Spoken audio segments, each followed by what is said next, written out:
Les princesses, bonjour. Oui, Baruchotai, paracha de cette semaine. Hachem attend de nous que nous nous réveillons. Et nous devons réfléchir où l'on va. Cela fait 8 mois que ce drame est arrivé et nos otages ne sont toujours pas libérés.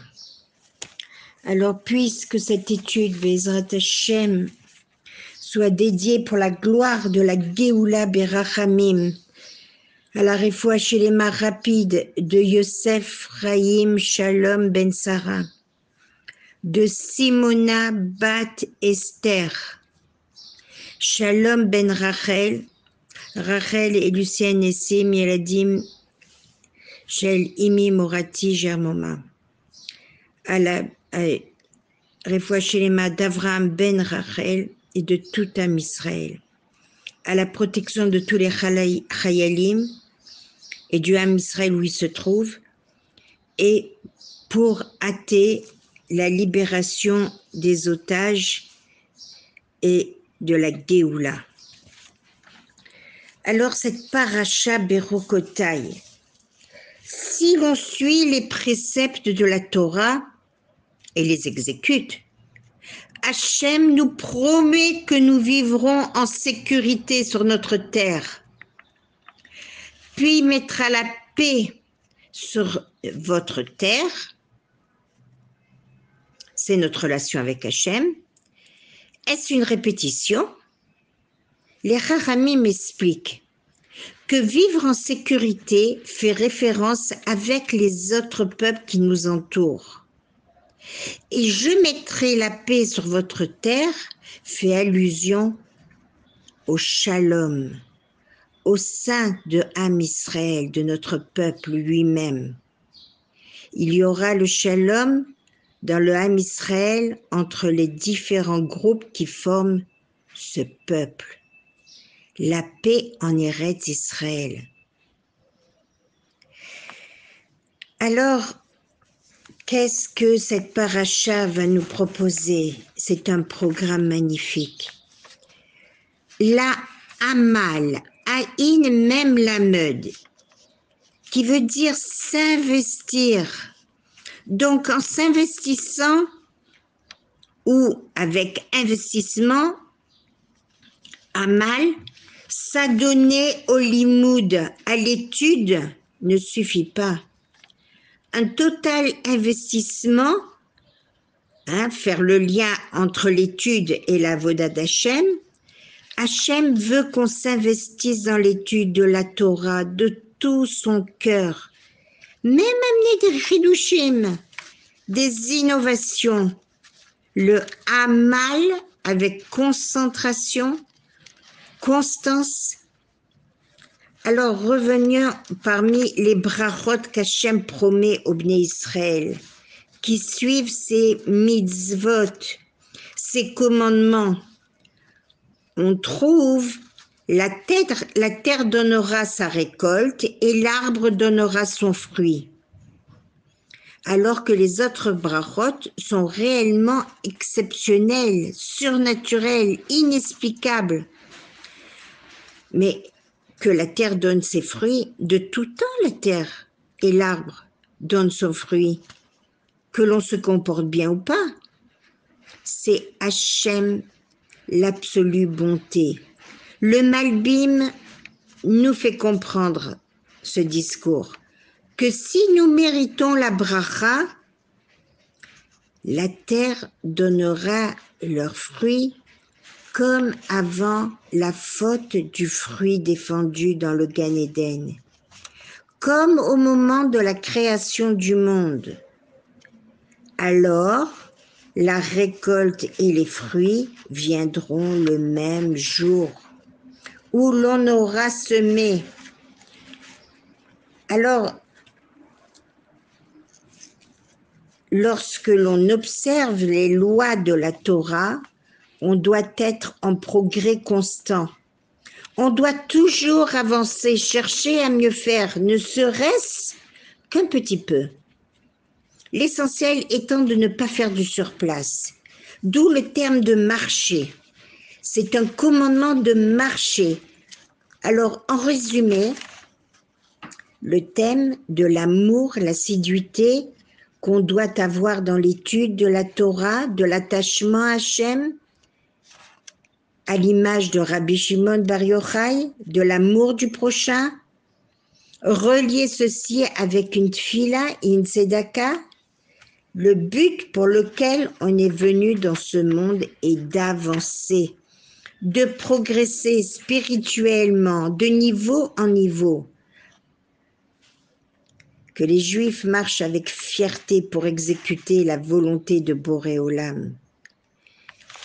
Alors, en résumé de cette paracha, je dirais qu'une seule chose. Étudier ne suffit pas. Avoir des connaissances n'est pas suffisant. Ce qu'il apprend doit l'aider à améliorer et transformer sa personnalité, son comportement dans tous les domaines de la vie. Et l'effort pour accomplir les mitzvot, évoluer pour devenir plus raffiné et plus spirituel, la Torah doit s'infiltrer en nous et affecter notre comportement. C'est ce qui est important de faire.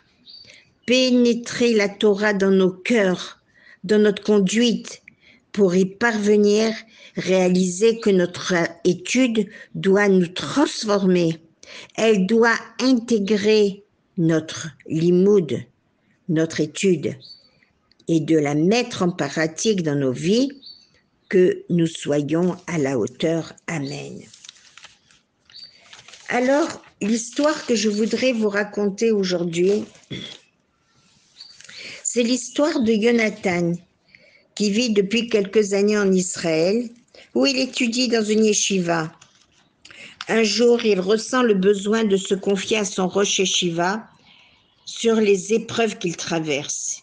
Il lui dit, « Rav, je sais sans l'ombre d'un doute qu'Hachem m'aime. » Fier de son élève, le rosh yeshiva se doute que cette annonce dissimule une autre confidence. « Tu as raison, Jonathan, Hachem t'aime.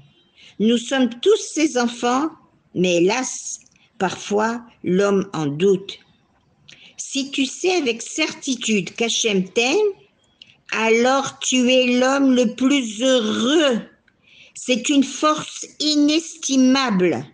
Quant à toi, d'où te vient cette force? » Jonathan répond, « Je vais tout vous raconter, Rav. Vous savez que je suis originaire de Londres. J'habitais une banlieue au nord de la capitale. Pendant plus d'1 an avant mon départ pour la yeshiva, j'ai subi des traitements pour une certaine affection dont je souffrais. Cela se passait comme suit. Chaque jeudi matin, de 8 heures, je sortais de chez moi, j'allais à la gare à pied et à 8h20, je montais dans le train pour 40 minutes de trajet pour me rendre dans un centre médical de Londres.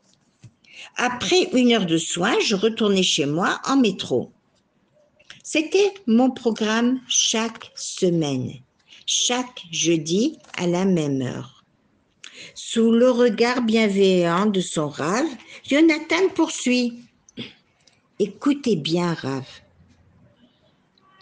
Un jeudi, alors que nous sommes en juillet 2005, je sors de chez moi comme d'habitude à 8 heures pour mon rendez-vous à 9 heures au centre médical. Il est environ 8h20 quand je monte à la gare de Cockfoster. Dans le train qui me mène à ma destination, c'est la première station de la ligne, donc je peux choisir ma place tranquillement dans le premier wagon. Ce matin, je me sens fatiguée. En quelques secondes, je me mets à somnoler sur mon siège. Je me réveille en entendant l'annonce au micro et je comprends que j'arrive à la gare de King Cross. Ce qui veut dire qu'il me reste 2 arrêts avant de descendre à ma station, soit environ 10 minutes de trajet. Il devait donc être 8h50. Je rassemble mes affaires, puis je jette machinalement un œil sur ma montre et je vois qu'elle affiche 8h30. Comment est-ce possible? Me dis-je. Il est possible que le train ne se soit pas arrêté à plusieurs stations, mais je ne peux pas le savoir puisque je me suis assoupie. Quoi qu'il en soit, il n'est que 8h30. Très rapidement, je fais mon calcul et je décide de m'arrêter à King Cross. J'ai 20 minutes devant moi. Je décide d'en profiter pour descendre dans cette grande gare et aller m'acheter une petite collation avant de prendre le train suivant, vu que je n'ai pas eu le temps de prendre mon petit déjeuner avant de partir. Je descends donc du train, faire une petite pause. Pas plus d'une minute ne passe que j'entends une forte déflagration. Soudain, c'est la panique dans la gare. Des gens courent, crient.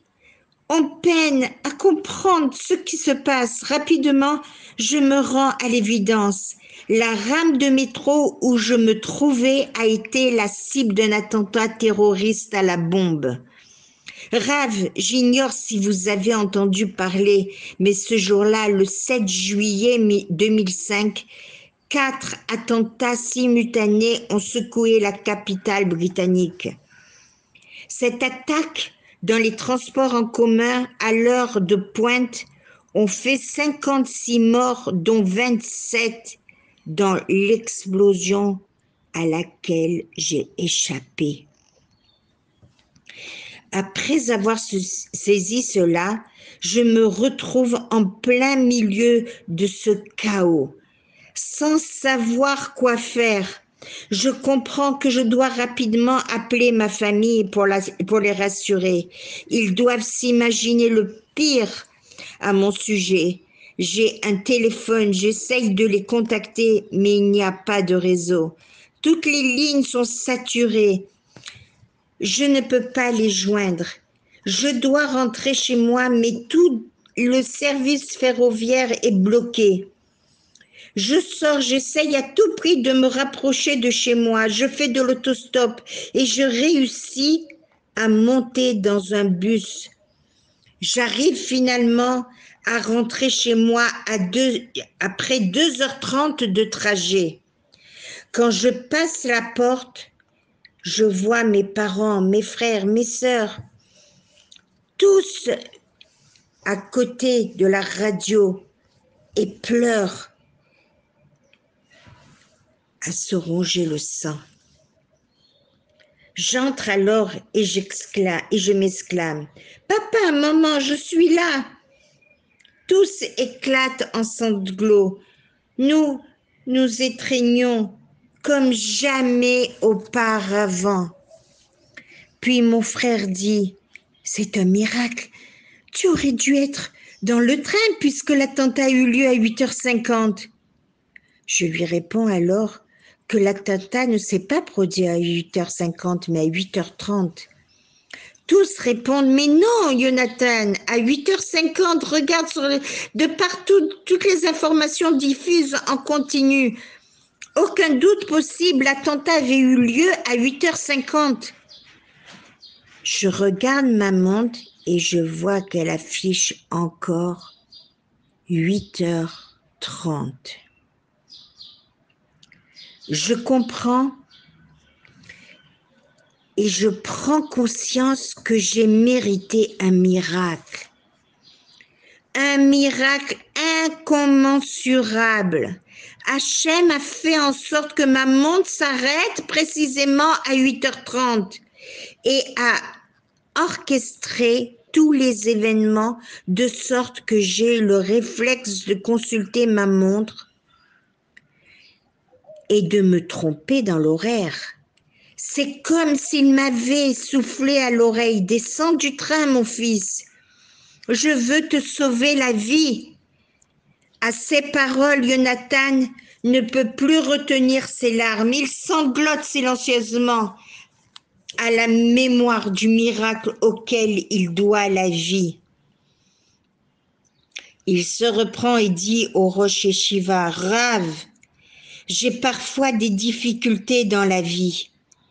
Et lorsque je me sens abattu, j'ouvre mon tiroir et je ressors ma montre. Je la regarde et je vois qu'il est écrit 8h30. Je me rappelle alors combien Hachem m'aime. Il m'a sauvé et il me sauvera encore aujourd'hui. Hachem a sauvé les Bnei Israël qui avaient chuté jusqu'au 49e degré d'impureté en Égypte. Il les a guidés jusqu'à quitter toutes ces portes d'impureté pour atteindre la Kedusha, la sainteté, afin d'être apte à recevoir Matan Torah, recevoir la Torah au mont Sinaï, où que nous soyons, même très éloignés de nos racines. Boré Olam, le maître du monde, veut venir nous chercher et nous aider à nous extirper de toutes les situations. Lorsque nous prenons conscience de cela, il est solide comme un roc. Après n'importe quelle chute, il se relèvera, car Hachem l'aidera à se relever. Très bonne journée les princesses.